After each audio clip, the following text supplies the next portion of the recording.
for today. We are joined by Kingsley Aikins, and he needs no introduction, but I will go through it as people start to join. For people that this is their first Pivot series, the Pivot series is your opportunity to connect with a community of thought leaders, to explore how we pivot, reinvent, innovate our businesses. This is our 9th session. We have been blessed with some fantastic speakers, and we have been privileged, really. We've got to hear about innovation, responsible return, psychology of change, future trends to watch. So if anyone wants to catch up on anything they've missed, I will pop the YouTube channel in the chat. I'll do that now because these are the things that I forget. So we have people from Killarney. How are you, Barry? Nice to see you. Nicolina, lovely to see you. Say hello, guys. Just let me know that you can hear me. Always positive when you can. That's always the worry at the start of these things. I'm also up for any more recommendations. I was watching Little Fires Everywhere. I don't know if anyone has seen this. It's Reese Witherspoon. Watch it. It is excellent. Hello from Beaufort. Everything looks great. Lovely. Niall, lovely to hear from you. So last week we sent out, we were looking for your thoughts, your feedback, how we evolved the Pivot series. So a big thank you to everyone that came back. You came back in your droves with great ideas around breakout rooms and workshops and smaller groups, and the need, which I feel too myself, connecting people, right? So that's what we're looking at doing. And that's the plan of action. We've taken everything you've said on board, and we're going to look at that over the next 2 weeks and evolve it. So it lives in the physical, digital world and bring that together. Anyone that didn't give any feedback, I will just pop this in the chat as well, so you can tell us your thoughts, your ideas, what you want. We want to hear from you. I am back in the RDI today. I am so glad to be back in a building that is not my bedroom, and I'm sure I'm not alone in that.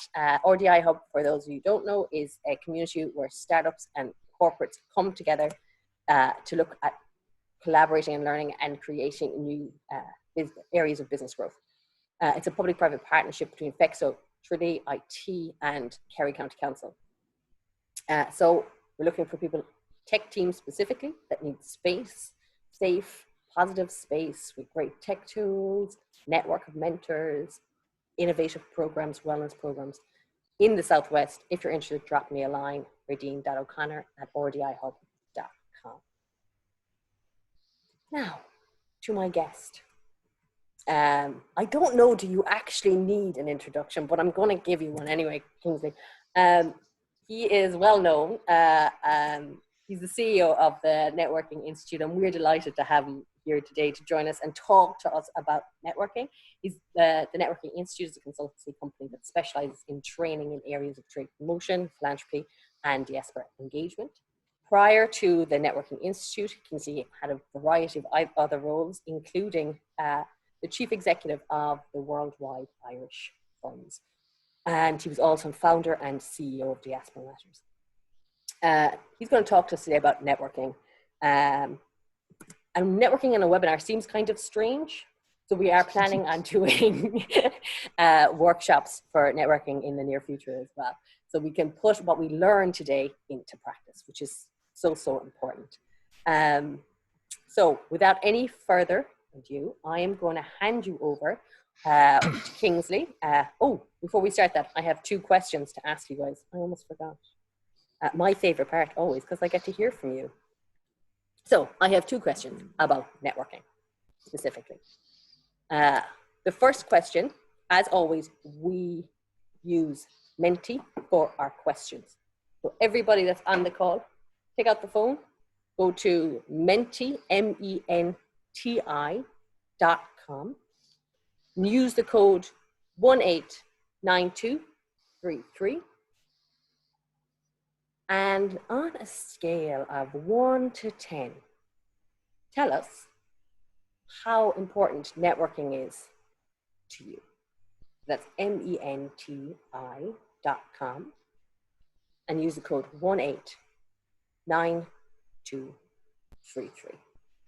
And if everyone pops in their answers will get like an average. Good job, guys. There's 14 of you, 15 and counting. 17 people who 18. A very engaged crowd. That's what I love to see. Okay, so we're hovering around the 8.7. So 8.6.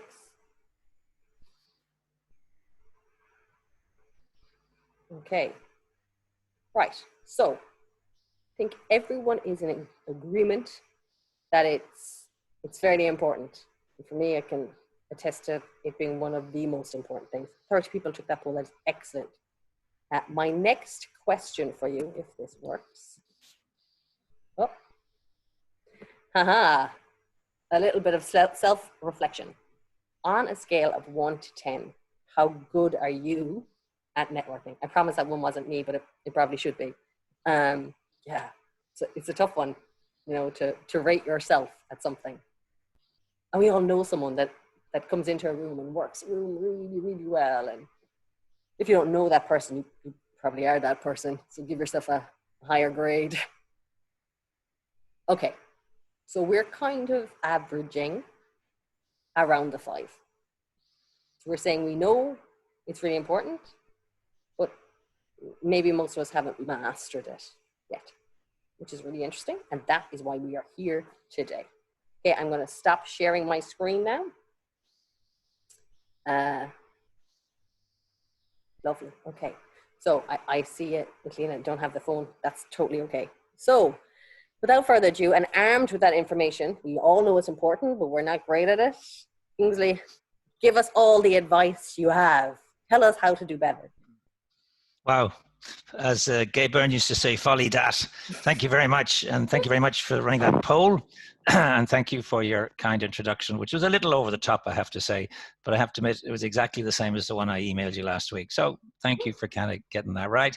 And lovely to be with you, at least virtually in Kerry. When I was with the Ireland Funds, we funded lots of projects in Kerry. In fact, one of my closest bosses was a guy called Billy Vincent of Mucker's House, and we had one of our conferences there one year in Killarney. But anyway, I'm up here in Dublin, so so I have to do my best by kind of imagining what it's like.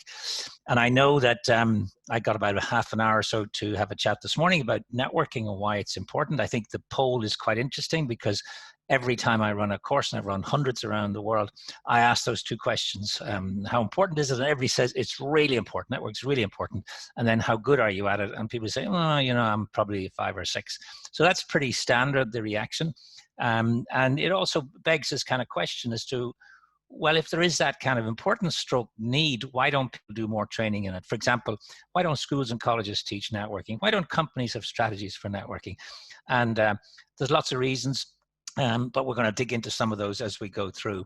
Now, you know, circumstances today are caused by this extraordinary amount of disruption that we're going through at the moment. Don't need to tell all of you that.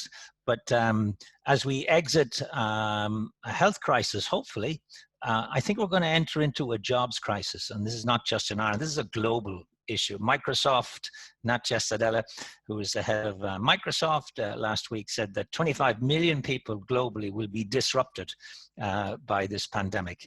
800 million people, he said, will need training between now and the year 2030, particularly in digital skills. So a lot of disruption going on.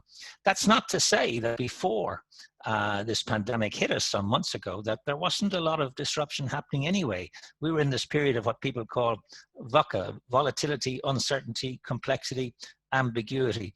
Technology was wiping out whole industries. AI and robotics were just powering their way through. We had the extraordinary situation that the largest taxi company in the world, Uber, owns no taxi. The largest accommodation company in the world, Airbnb, own no accommodation. The largest content provider on the web, Facebook, provides no content. The largest retailer in the world, Alibaba, has no stock. The head of Mercedes-Benz put it quite well. He said, change is happening now faster than ever before and never will be as slow again. And there was a real sense that success in the past was no guarantee of success in the future. The strategies that got us here won't get us to where we want to go in the future.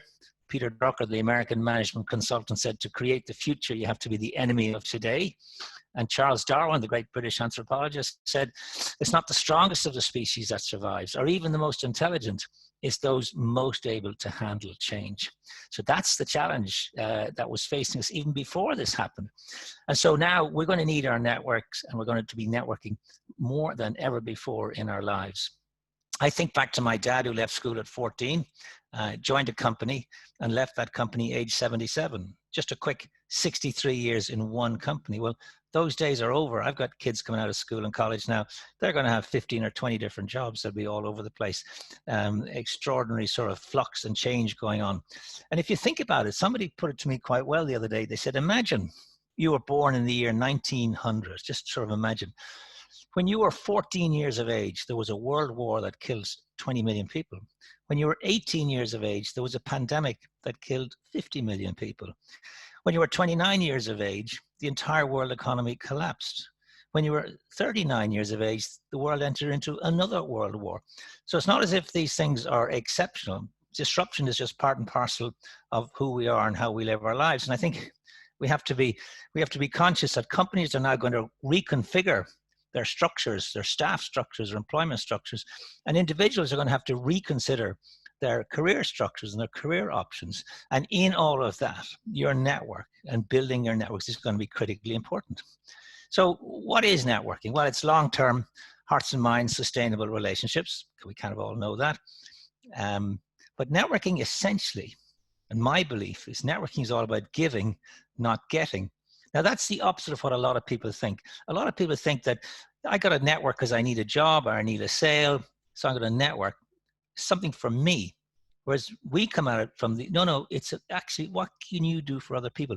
How can you give to individuals? Because it's a philosophy in a way. The more you give to individuals on a consistent basis, the more it comes back to you from the network.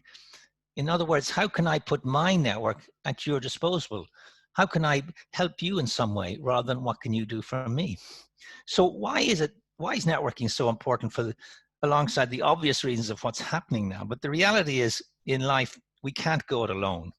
There is this kind of myth of individualism, the Lone Ranger, Marlboro Man approach to life.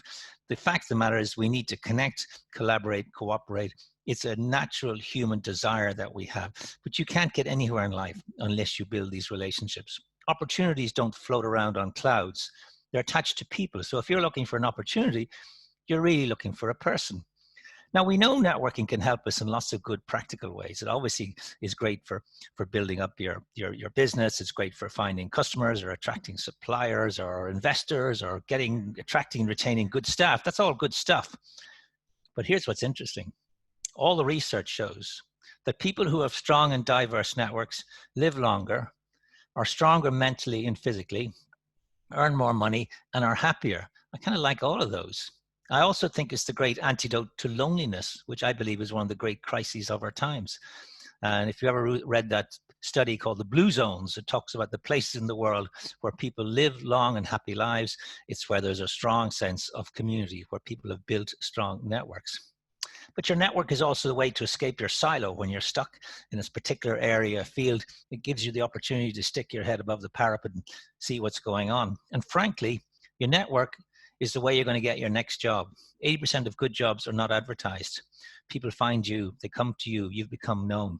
And your network is portable. You built it, you created it, you own it. When you go, it goes with you. And here's what's interesting that's happening nowadays. Companies want to hire and wire. Companies want to hire people and wire into their network. So when you're being interviewed for a job, people want to know about your qualifications, of course. They want to know about your experience, of course. Now they want to know something else. They want to know who you know, because we live in a world where it's not what you know or who you know, but who knows you. So this is an interesting dynamic which is now shifting and changing. But you won't build a strong and diverse network, and the diverse piece is really important, unless you get comfortable talking to strangers. And that's tough. You know, what do we teach our kids? Straight away, we tell our kids, don't talk to strangers. But if you don't talk to strangers, you'll only talk to people you know. You won't learn anything new from them. And they're also going to be quite like you. And you're going to suffer from this thing of homophily. Birds of a feather flock together. We all hang around with people who are just like us. But that's not what the world is out there. The world is intensely diverse. So, you know, when you think about it, everybody in life, outside of your mom and pop and your brothers and sisters, I guess, at one stage was a stranger. Your partner in life or people who are your best buddies were once a stranger. Something happened that brought you together.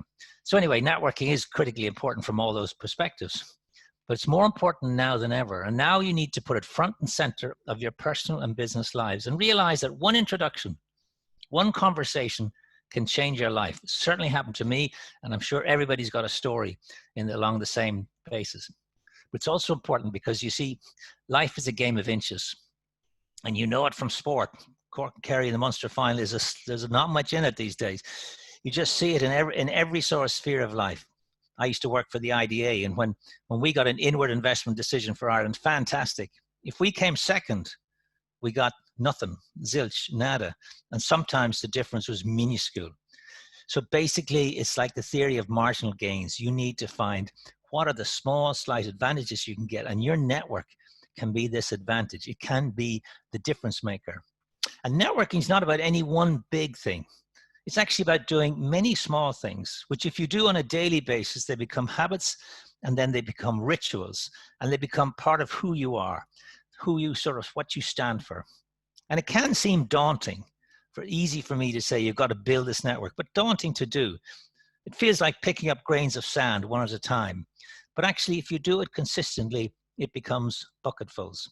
And if you think about it, every day, you have 5 opportunities to network. You can have breakfast, lunch, or dinner, cup of coffee during the day, glass of wine after work, 5 a day, 25 a week. Just take 2 a week.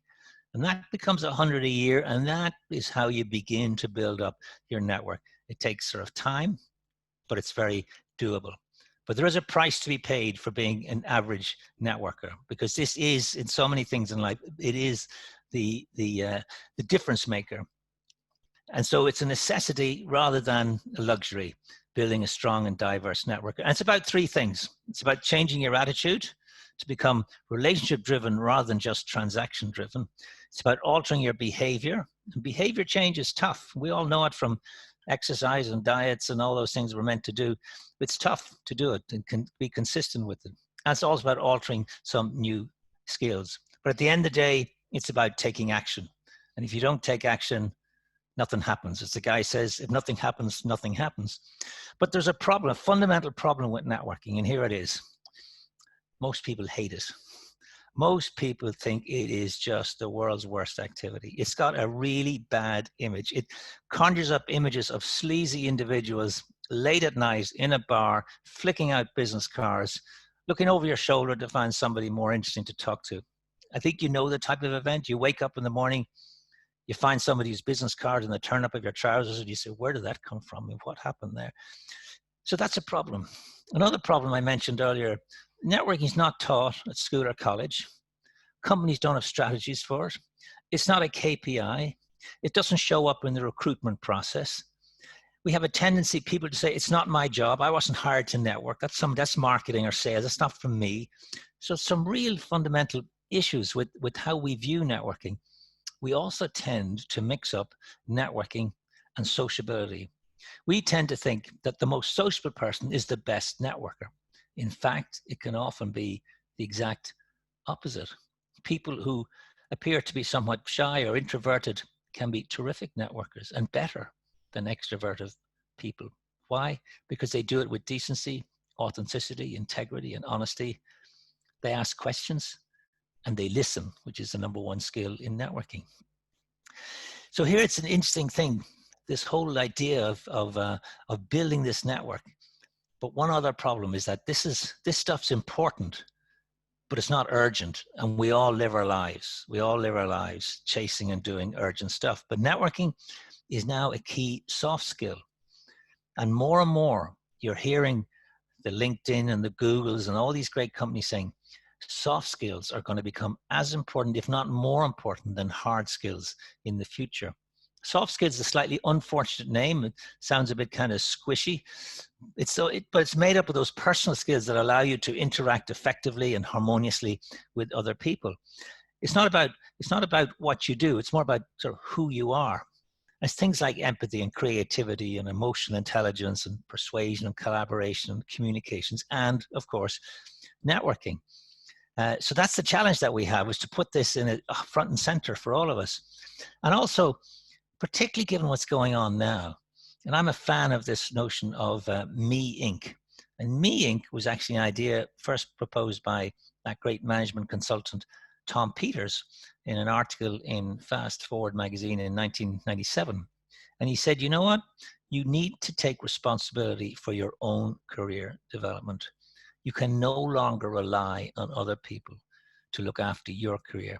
So you have to take responsibility, and you have to think of yourself as he called it, Me Inc. You are chairman, managing director, CEO, marketing director of this company called Me Inc. That's about looking after and crafting your own career playbook. And of course, in that, networking is hugely important. He said that the average worker spends about 2 hours a year planning their career. How tiny is that? And if you overlay that with a recent survey done by Gallup, the great polling company, that found globally 85% of people are disengaged at work, and Edelman, who said that levels of trust in institutions are lower than ever before. Realize now that you can't rely on other people. You've got to take responsibility. You got to look in the mirror every morning and see the salesperson of Me Inc. And the old escalator model of a career where you worked, got promoted, that's kind of gone. So you need to become known but not famous. So people need to know you. You don't have to become like a Kardashian. And you need to distinguish between doing visible work that people can see and know that you're doing, and invisible work. And you have to think about something else. You got to think about creating your own personal brand. And successful people are successful brands, and a brand is a promise. And everyone has a personal brand. You can't opt out. In fact, not having a personal brand is having a personal brand. So the only question is, do you want to decide what your personal brand is, or do you want other people to decide what it is? And if you let other people decide what your personal brand is, it's generally not the brand that you really be that comfortable with or happy with. So you got to decide, are you going to let this happen accidentally, or are you going to do it on purpose? The reality is that every day you're being judged all the time. People make judgments. And your personal brand is all about unearthing what is true and authentic about yourself and letting everybody else know. So do you want to be in the driving seat? Do you want to be in the passenger seat for this build of your personal brand? So I was always a great fan of Dale Carnegie, the great American who wrote that book, How to Win Friends and Influence People. And he said some really simple things back then, which I think resonate today despite all the changes. He said the sweetest sound that anybody ever heard was the sound of their own name. He said the smile on your face means more than the clothes on your back. He said, stop trying to get what you want, he said. Help other people get what they want. He said, a really good question beats a really good comment. He said, to be interesting, be interested. So I've been lucky to work in a series of countries around the world. And I've always observed people who are good at networking and try to figure out what were the characteristics they all had in common. I think there's a few. First of all, they work hard. They know this takes a lot of work. There's plenty of shoe leather on this. They're humble. They don't brag about this. They don't keep score. They're confident it works. They think like farmers who plants a seed in the spring, waters, nurtures, weeds, looks after it, and is confident that there will be a harvest come the fall. Great networkers understand the power of referrals. They understand the power of asking people. They're curious people. They use questions that begin with who, what, when, where, why, and how. They know there's two types of information in the world. There's formal information, and you can Google it or you can read reports, but you can't compete what everybody knows, and this information is available to everybody. And there's informal information, advice, suggestions, nods, winks, gossip, whatever it takes. And that comes from your network. But great networkers understand something else. They understand that you have to understand the power of technology, which is so incredible these days in terms of building your network. So they are high tech, but they're also high touch, and they get that balance right. They get that high tech, high touch balance right. I think watching what's happening today, I think many people are veering completely on the high tech side, and we're losing some of the high touch side. I'm also a fan of Harvey Coleman, who's an American management consultant who's written some fascinating stuff about networking and career progress. And he has a theory called the PI theory, and PIE. And P stands for performance. And he says something outrageous. He said, how well you do your job contributes 10% to your career progress. Surely that's daft. Surely it's 80 or 90%. Surely doing a great job is all that really matters. You do a super job and you'll soar. And he says, no. He says, doing a good job is the minimum. It's mandatory. He says it's the price of entry. Gets you on the pitch. He said it gets you on the career ladder. It doesn't get you up the career ladder. He said, everybody's good. You got to find a way to differentiate yourself. He said something interesting. He said, you get paid on performance. You get promoted on what other people think of your potential. Now he's introducing those pesky two little words, other people. So now it's about what people think about your performance, their perception of you. So other people become important. Because it's only 10% doesn't mean it's not important. But he said it just gets you into the stadium of competition. And this is where the I and the E of his theory comes into play. So what's I? I is 30% of your career progress depends on I. And he says that's your image, what other people think of you. What's your reputation? Your reputation is what somebody says about you when you're not in the room. As I said, people are very judgmental. And the image that you project can very much shape the trajectory of your career. Do you look and act like a future leader? Do you have strong executive vocal presence? In essence, your image is how do you kind of come across? And then E of the pie theory of career progress and networking. E is 60%. And E stands for exposure. Who's seen you in action? Who knows you and what you do? Are you well known within the organization? Are you well known outside of the organization?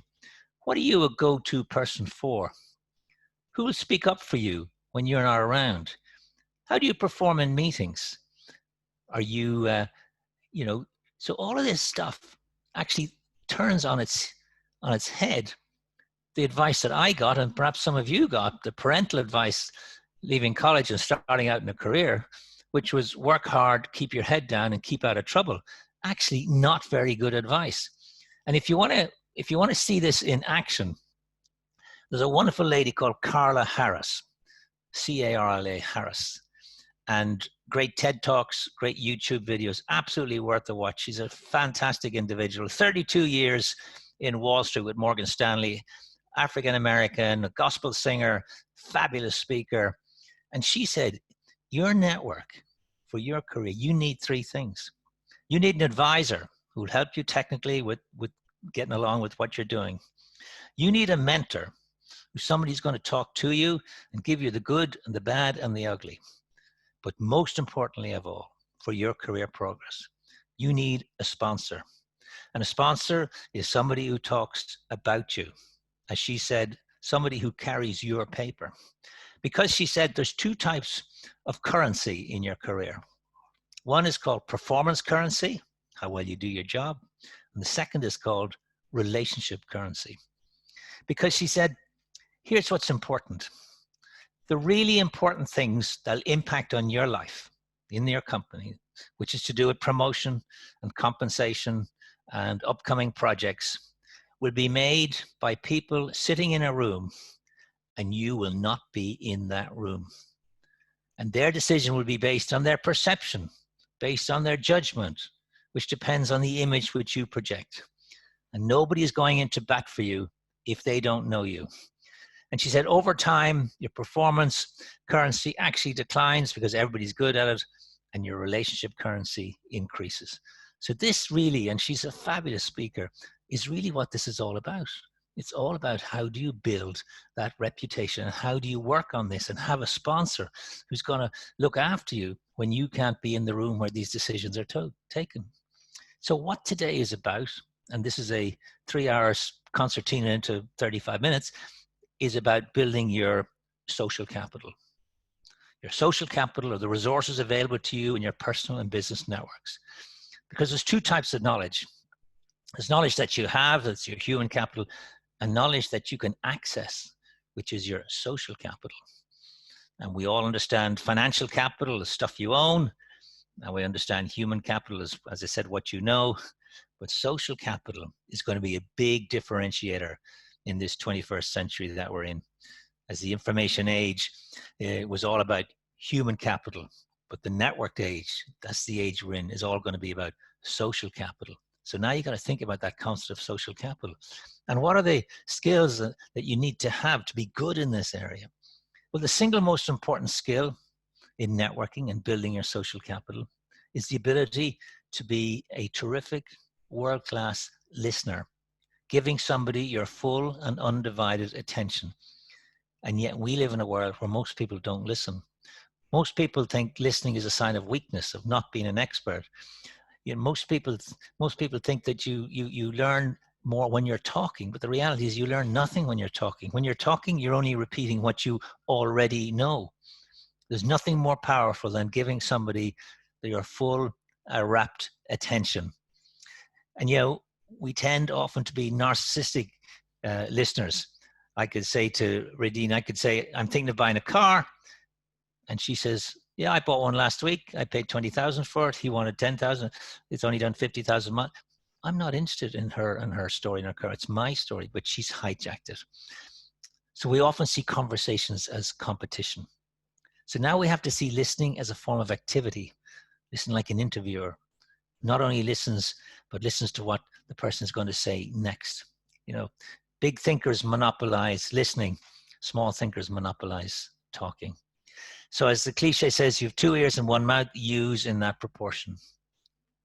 And in your network, a fundamental element of that is trust.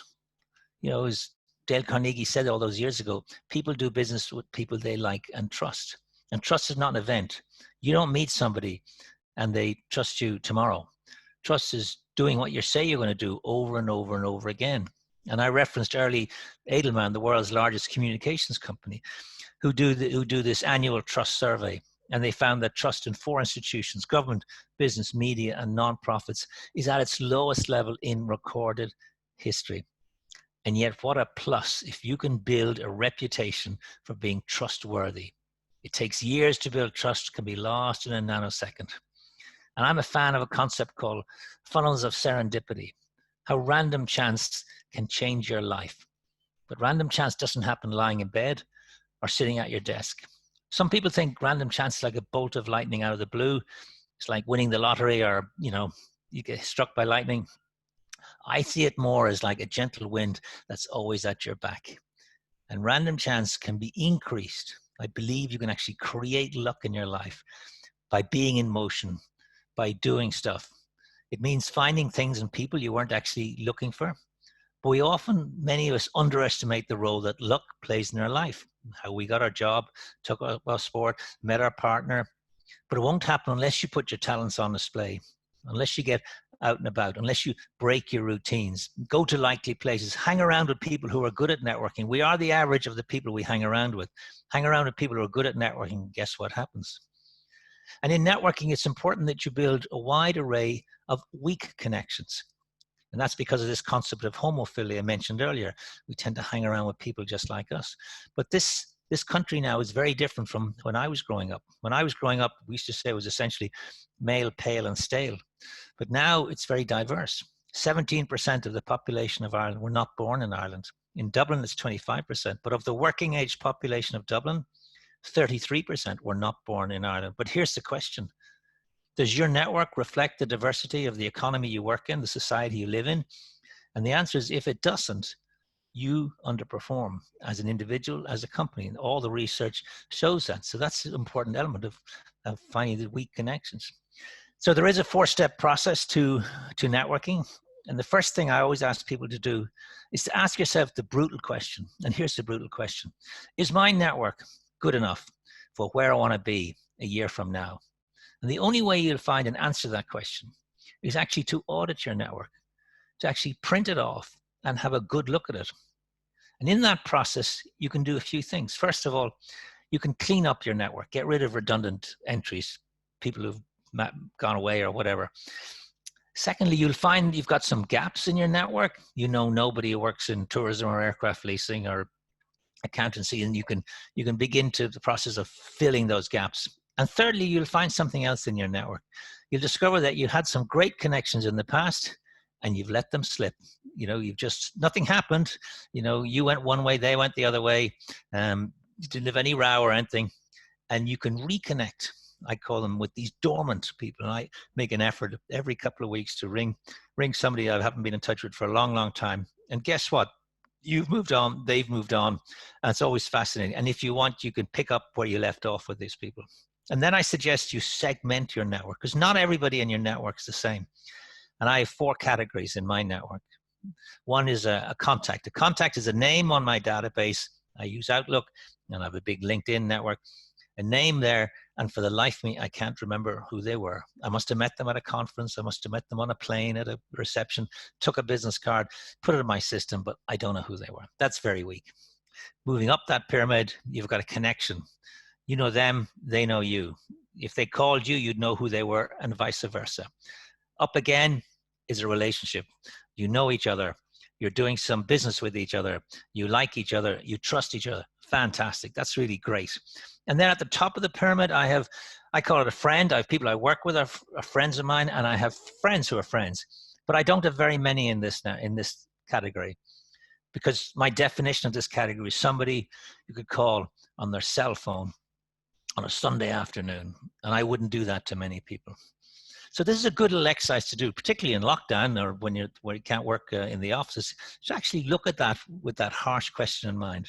Because the process of networking is about going from research to cultivation, to bringing somebody on a journey of total ignorance of you and your organization and what you stand for, and bring them on that journey of engagement, which goes from total ignorance of you and what you stand for to passionate zealotry. And that's a long journey, lots and lots of moves along the way. And in there, at some stage, you will have the third part of the networking process, which is solicitation, which is asking. And very often people are very poor and very weak at actually asking. And when I worked for the Ireland Funds, that was my job, was to build relationships with people, and then at the right time to ask them for a certain contribution or a certain amount of engagement, of support. And then the final phase of the networking is what we call stewardship. And stewardship is like after-sales service. It's when somebody has committed in the business sense to you. And it's very interesting to see that the number one reason why people give up doing business with another organization is they detect a spirit of indifference. Somehow or other, their business is taken for granted. So we used to have a whole thank you strategy. We thanked people 5 different ways for their business.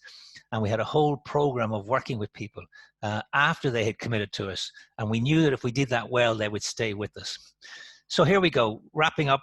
In every connection with everybody, it's always good to remember having 3 really simple questions in your mind that you can use. The first question is, how can I help you? Not what many people think is the opposite. How can you help me? No, what can I do to help you? Which is a great question. The second question is, if you were me, and what you're asking for is advice or suggestions, you're paying respect and deference to somebody's wisdom, experience, and you have to listen, which is the great skill in networking, to be a great listener. And the final question, which is, if you like, the gold dust question in networking, is, who do you know who works in advertising, lives in Tralee, is based in Brisbane? So now what you're really saying is, are you willing to put your name and reputation on the line and make an introduction for me? And people won't do that for you unless you've got a good, strong relationship with them. And so basically what I'm saying is, you never cold call. I say you can always replace cold calls with hot coffees. So the wrap up takeaways from today. Firstly, you need to make a decision. Are you going to put time and effort into building your network? And that's a big decision and takes a big commitment, but it's completely yours. You can't learn to swim by reading a book. I can't do your press-ups. If you want to do it, it's up to everybody to make that decision. Secondly, do think about auditing your network with that brutal question in mind. Is my network good enough for where I want to be? The third question is, build social capital. Be aware of that concept to go with your financial and human capital. Get the high tech and high touch balance right. Build weak connections. Get comfortable talking to strangers. Otherwise, you'll just live in an echo chamber. Learn to be a world-class listener, the great skill in networking. Realize that you can make serendipity. You can make luck happen for you. And that's a state of mind. Understand that there is a process to this, and we kind of race through that 4-step process. And also, you need to be fun to be with. We all enjoy a bit of crack all the time. And we are the average of the people we hang around with. You hang around with pessimistic people, guess what you become. You hang around with optimistic people who are good at networking, guess what you become. So I'm going to stop there because I know there'll be some questions. I also mentioned that anybody who wants to, I've developed an online training program, and anybody who wants to get that can go on our website, the Networking Institute, www.thenetworkinginstitute.com. And then from now till the end of the week, I'll put in a 30% reduction on the networking program. But I'm going to stop there because I know there'll be questions and there might be some follow through. Thank you very much. And I hope everybody else took as much from that as I did, because we don't stop and think sometimes. The fascinating thing I think in all of that was that we spent 2 hours a year. And it's so small, it's tiny. But anyway, I'm going to open up the floor to questions. Ping in your questions in the Q&A at the bottom, or just on the chat. I'm watching both of them. I'm going to kick it off, Kingsley. So I think now is a time where networking is vitally important, but you have a situation where you are networking potentially in a virtual environment, and virtual can be very transactional. And I think you can apply the listening skills really well, but it's that first step to grow your network virtually. How do you do that? Yeah, look, and I think it's, I'm certainly kind of a stage now where I'm getting very tired of all this and struggling with it. But I was in a position, like I think many people were, overnight my business went to zero because I do presentations and workshops. So I had to pivot. Oh, that's a cliche, isn't it? I had to pivot, and decide to take some other routes. And in fact, looking back now after doing it for 3 months, I've realized I've actually moved quite far down a route which I find is fascinating. So I decided to build an online presence. I put all my effort into particularly LinkedIn, which I thought was the right platform for ourselves. And I've put out loads of stuff for free. I put up lots of videos. I get 10,000 people every time I put something up there. So out of this awful problem has come an opportunity there, which I think is quite interesting. So we had to take a kind of a high-tech and a low-tech approach to building the network while we were in lockdown.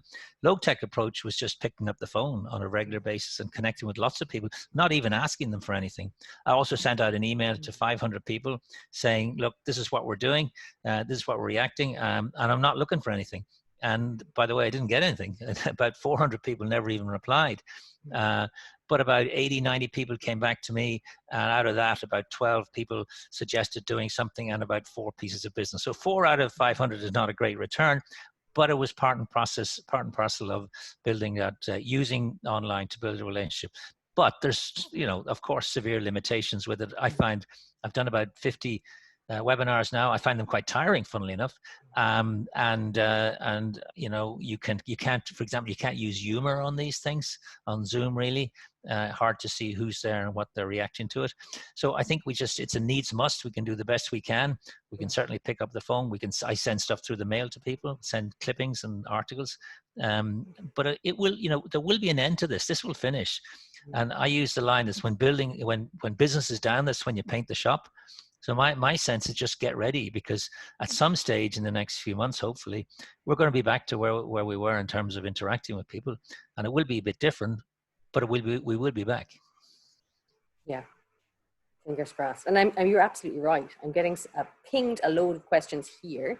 So Nicolina, I'd love you to come up and ask your question if you are happy to do that. Again, if you're not, guys, always just reject these and I'll read them out. Don't be under pressure, but we'd love to hear you. Hi there, can you hear me? Yes, yep. How you doing? Hi, very good. Hi, Kingsley. Hi, Rodine. How are you? This has been great. Thank you very much. I actually am blown away completely, and I couldn't stop taking the notes, and my notebook is already full. My quick question is that I am a mother of 2, and I just ended my maternity leave, decided to start my own business, bookkeeping service.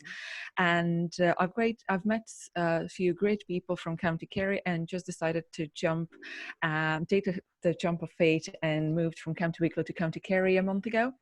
So I'm in a new town, surrounded with a few people only so far. Haven't been working in a while.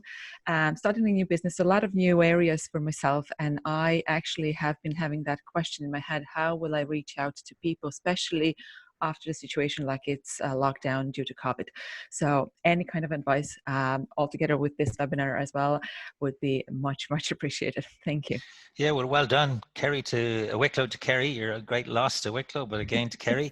But Kerry's a sociable county. I know that. And there are chambers of commerce, and there's like RDI and various other organizations. And I think that, we all like to belong to communities. And I think the challenge for you is to go 51% of the way rather than 49% of the way. And I think that if this notion of having this extra marginal gain of doing something a bit more, and then that grains of sand concept, that you'll find the first one or two or three people, and not be afraid to ask those people to involve you or bring you to different places. I'm a mentor here in Dublin to a woman from Nigeria, and I asked to be a mentor to a migrant. And when I met her first, she told me about her qualifications, and she's a PhD in technology issues. She's brilliant. She's way, way smarter than I am. And when I said, any chance you could mentor me? And she said, no, you don't understand. She said, I don't know anybody. I know nobody. And that was when I realized that, yes, she didn't really have a network. So I take her out to stuff. I take her to chambers of commerce and events, and I introduce her to people, and she's a fantastic person. And that's all she needed, was to just get a few connections, and out of the connections, other connections came. I think it's a little bit like a Tupperware sales party, and if you just go 51% of the way, I think you'll find people will respond. And you've obviously got an interesting business model there that you're developing, and you've got something to offer. Everybody's going to be looking at how they handle that whole accounting issue, and how can they be more cost effective. I mean, I think what's coming down the pike to us now is big reorientation of cost bases of companies, and I think they'll be looking for outsources, sort of offering stuff that you offer. Thank you very much. Thanks a million for that. Nicolina, thank you for the question. There was two actually really good suggestions. Helen came in and said the Kerry Business Women's Network is a fantastic one. And also, I'm available. Pick up we'll do a virtual coffee. I'll ping you afterwards. Mom of two, and the RDI Hub is here to build up those connections. That is brilliant. So just we can do a virtual coffee. That's lovely. Looking forward to it. Thank you. Cool. Great. Okay, so I am actually going to get you guys to do a bit of work. So I have one more question for you. I hope this is the right one now. So my question for you is, what are the 3 things that you learned today that you are going to take action on? So again, this is Minty poll. If you don't have your phone, don't worry. Pop it in the chat and I'll put it in. So take out your phone and put in menti.com. Use the code 711810. What are the 3 things you learned today that you're going to take action on? I know for me, it's that 2 hours on the planning. And like, there's some very practical examples around doing that network audit, because you collect wonderful people in your life. And this is a valid excuse to be able to reach out and say, I just wanted to connect with you again. So the audit network, excellent. Social capital, listener, so important. Invest time. Fill the skills gap. Yeah, and that, I think sometimes we try to bite off more than we can chew, but that's going to be a journey, right? Lindsay? Do the course. That's always a good one. Do the course. Stop making excuses. Time. Listen more. Watch Carla Harris. Yeah, I actually sent on in the chat the link to her, and that's exactly what I'm going to do after the session as well. Act now. Listen more. Listen more is coming out really, really strongly. Help. Yeah, give back, because I think that's the hardest bit, is that interaction. And Kingsley, correct me if I'm wrong, but that initial interaction where you feel like there has to be an exchange of value, but really you just, you just Meet someone, you say hello and you connect. Listen more, talk less, network gaps. Alter behavior, really important. Take the plunge. Pie is going to look great. I'm going to take a little snap of this and send it to you afterwards.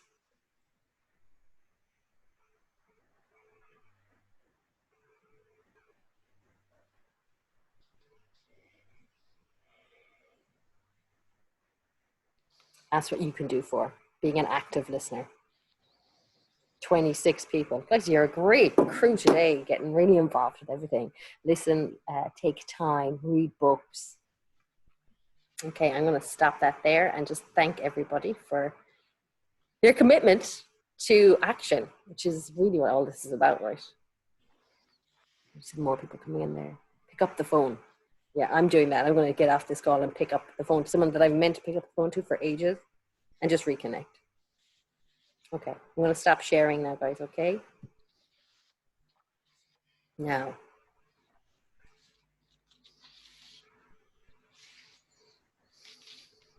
Okay, I have an anonymous question that I can ask.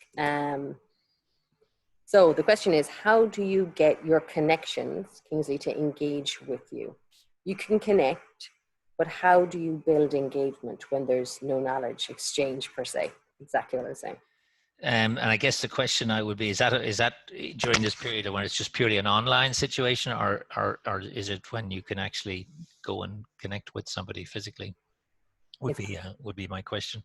But you know, back to what's come through the questions, I think this notion of what can I give rather than what can I get, and what are, you know, everybody's. I remember I heard Bill Gates the other day say something. He said the two great drivers of humanity, of human life, is self-interest and helping others, which I thought was an interesting kind of juxtaposition of two extremes, you know. Is self-interest and helping others. So I'm always very conscious of self-interest. I remember when I lived in Australia, the Prime Minister there came out with a great line, Paul Keating. He said, in the great race of life, always back self-interest, because at least you know it'll be trying, which I thought was a pretty perceptive kind of line, which I've certainly stolen over the years. But this notion of trying to find out where can I add value to somebody else? What can I do that will be of help and of use for other people? And not do it on the basis of now you owe me one, not keep score, as I think I said earlier, but just make that the sort of person that you are. I mean, I'll give you a little example that I do, and it's a bit strange maybe, but when I'm in the streets in Dublin, if I see a tourist with a map, I go over and ask them, I just use the same 3 words, are you lost? And generally they are, and they're looking for the Book of Kells or somewhere, and I direct them and I have a chat, and a couple of times I've gone off for coffee with them. But, you know, I get a great joy out of that. They've had a nice experience. They've got a nice feeling about the friendliness of the city, and I'm conscious of that. And I wasn't looking for anything. And I think I call it these things ARKs, A-R-K, acts of random kindness. And I think what I've detected, and it'll be very interesting to know, will this survive the end of this crisis? I detect people are much gentler and kinder now during this crisis than they were before it. And it'd be interesting to see, is that going to change? Will that be a shift in people's psyches, or will we go back to the kind of rat race we were all in? So I think but that notion of what's the arc that you can do today? How can you think about somebody else's need and do something for them? And I think the question was specifically about, you know, you've got some connections, and how do you turn them into stronger than just a simple exchange? And I think that's where really is finding out what potential needs they may have and trying to satisfy them. Yeah, I think that's very valid. And those acts of kindness, I don't care what anyone says, they fill you up, they refill you, which I think is so important. Oh, yeah. Niall, you have a question. Niall Thompson, I'm going to just bring you up, and we are running out of time, guys. So I'll let this be the last question. If not, feel free to ask your question. I really enjoyed your talk today. I just had a very quick one. It's something you mentioned on your thank you strategy. And I just wondered, could you elaborate slightly on that? Yeah, so it was a fascinating thing that we realized that we actually, when I was working with the Ireland funds, I realized we did this quite poorly. And we'd take money from somebody, and the next time they'd hear from us is when we're looking for more money. So we decided we call it a stewardship policy. So we thanked everybody 5 ways for a major gift. And that was, you know, a letter from me, a letter from the president, from the tax people, and 2 people would call and say thank you. So it was that. Then what we did is, and we used our computer to dig in to find what we used to call landmark possibilities. In other words, when somebody's hit a certain amount of, maybe going to, we used to run lots of events. If somebody, maybe this is their 10th year going to our event, we would reward and recognize. So we had a reward and recognize program. We'd reward and recognize people because of their loyalty over 10 years, or maybe they'd hit a certain target, or we just found ways, and they wouldn't know about this, they wouldn't realize, but our computer would spit out somebody who's been with us. And, you know, we ended up with tens of thousands of people going to events all around the world. And we ended up with developing these individual little strategies of thank you, of stewardship, of finding ways in which we could recognize people and reward them for longevity, perhaps, of support, or certain levels of support they've given us. And I think you can all figure out in your relationship with people, and it doesn't have to be major things. Give me a bowl of flowers. Or one of the things I used to do every Christmas, I used to send out 50 Irish hampers, Christmas hampers, to the secretaries and the PAs of our leading supporters. So I didn't send it to them because they were successful, wealthy people, but I sent it to the PAs and secretaries because they were the gatekeepers, and nobody ever says thank you to them. And when they get that from us, it just showed that we cared about what they've done for the last year. And very often they were very helpful in arranging for me to get in to see somebody, or maybe saying, I wouldn't go in today because they're in lousy humor. And these are important people, but very often overlooked. And so you can be creative and find ways to do these things. Thanks a lot. Next time. Right. Now, so with all that in mind, I am going to keep conscious of people's time. I want to say a big thank you to Kingsley for his time, his insights, for just sharing what you know. And I think everyone's going away and we all have action points to take away from this. You were a great group and you were really engaged from the outset. And thank you for taking the time today, everybody. Like Kingsley said, there is a discount for anybody who wants to do the online course. I have put the website address in the chat, and remind everyone of the code, Kingsley. RDI 2020. Yeah. We are also going to be doing workshops in Kerry, so we will let us know if you're interested in the chat. Next week, we're going to be joined by Stefan Lindegaard, Danish author, strategic advisor, innovator, all-around great guy, and he's going to be talking about growth mindset. And we've talked about growth mindset, but now we're getting exercises, techniques, tools to build that growth mindset, which is so important at the moment. So it's really tangible, workable session. So I will put that in the chat as well. So I'll just pop that there. Anyone that wants to join, please feel free. Again, thank you. Everybody go away, grab a cup of coffee and all that good stuff. And again, thank you, Kingsley. We'll see you all again next week. Thank you.